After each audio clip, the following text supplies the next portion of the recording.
Hola, mi nombre es Teresa Díaz y hoy vengo a explicarles un poco sobre las leyendas. Primero que nada, ¿qué es una leyenda? Bueno, una leyenda es una narración que cuenta hechos humanos y sobrenaturales y se transmite de generación en generación en una cultura determinada. Aunque contienen hechos sobrenaturales, muchas leyendas son consideradas por algunas personas como creíbles. Una leyenda es un relato que se transmite por tradición oral, el cual combina elementos reales con elementos imaginarios o maravillosos, enmarcados en un contexto geográfico e histórico concreto. Uno de los rasgos más característicos de las leyendas es que en ellos hay muchos elementos fantásticos, que incluyen sucesos mágicos y entidades sobrenaturales. Esto es así por dos motivos fundamentales. Las leyendas están íntimamente relacionadas con la cultura y tradiciones locales, de ahí que suelen incluir elementos afines a una comunidad o localidad en particular. Esto hace que sean aceptadas como historias verídicas, ya que el personaje, momento histórico o lugar mencionado en la leyenda es conocido por todos. Ahora conoceremos cuáles son las estructuras de una leyenda. La estructura de una leyenda se divide en inicio, nudo y resolución. Las leyendas son relatos breves que suelen basarse en eventos y personajes reales, los cuales son embellecidos y exagerados en la narración. El inicio es la presentación del lugar, de los personajes y tiempo de la historia. Le da al lector u oyente un contexto de referencia y le da pistas sobre los acontecimientos por venir. El nudo es el conflicto de la historia. Aquí se conocen cuáles son las intenciones de los personajes y sus posibles enfrentamientos. Y por último, la resolución. El conflicto llega a su fin, casi siempre por la intervención de un componente mágico. Los elementos de una leyenda. Para narrar una leyenda se requiere personajes, un argumento que describa la situación de forma general, la trama que indique el orden del argumento, un contexto de referencia espacio-temporal y un narrador que nos cuente lo que sucede. Los personajes son quienes llevan a cabo las acciones dentro de la historia.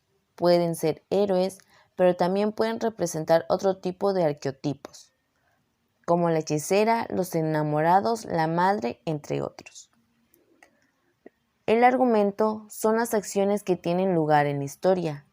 Estas son ordenadas cronológicamente. La trama es el orden de las acciones planteadas en el argumento. En las leyendas, la trama inicia con la introducción, continúa con el nudo o conflicto y termina con el desenlace o resolución, coincidiendo con el orden del argumento. El contexto son las referencias que sirven para ambientar la narración, como el lugar y el tiempo. Y el narrador es quien cuenta la historia. En las leyendas, el narrador está en tercera persona, es decir, es alguien que no participa en la historia. Un ejemplo de una leyenda puede ser la leyenda de La Llorona, que a continuación se las voy a contar. La leyenda de La Llorona. La triste historia de La Llorona, muy popular en México y por las zonas del suroeste de los Estados Unidos. Esta tiene varias versiones y ha existido desde los días de los conquistadores españoles. Se dice que existe un espíritu con pelo largo y negro, una mujer de belleza incomparable, que anda en las riberas de los ríos llorando todas las noches, buscando a niños que ella pueda arrastrar a su muerte, ahogándolos en el río. Los orígenes de la leyenda quedan en un misterio. Como se ha dicho ya, las versiones varían, pero todas tienen una cosa fundamental en común, que en cada versión vive el espíritu de una madre que ahogó a sus niños, y ahora está destinada a pasar la eternidad buscándolos en los ríos y en los lagos. Una versión de la leyenda dice que vivía una mujer llamada María, que nació en un pueblo pequeño y humilde. Tenía una belleza legendaria y capturó las miradas y la atención de todos los hombres de su recinto.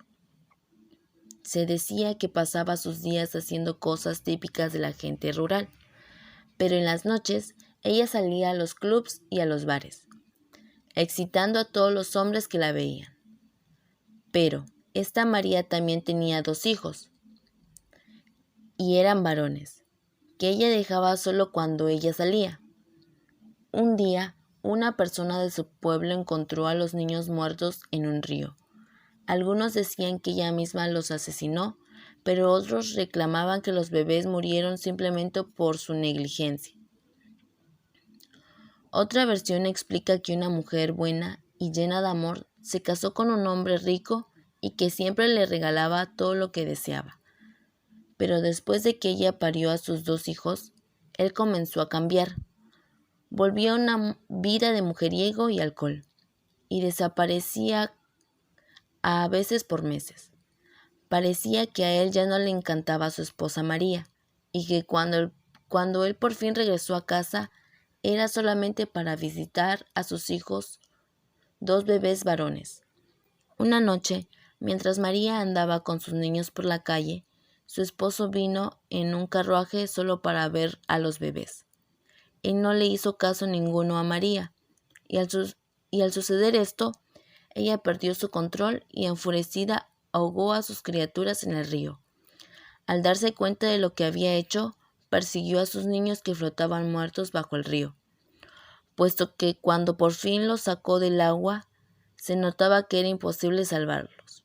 María pasaba sus noches vagando las calles del pueblo, llevando su vestido blanco y largo, llorando, lamentando el acto que había cometido.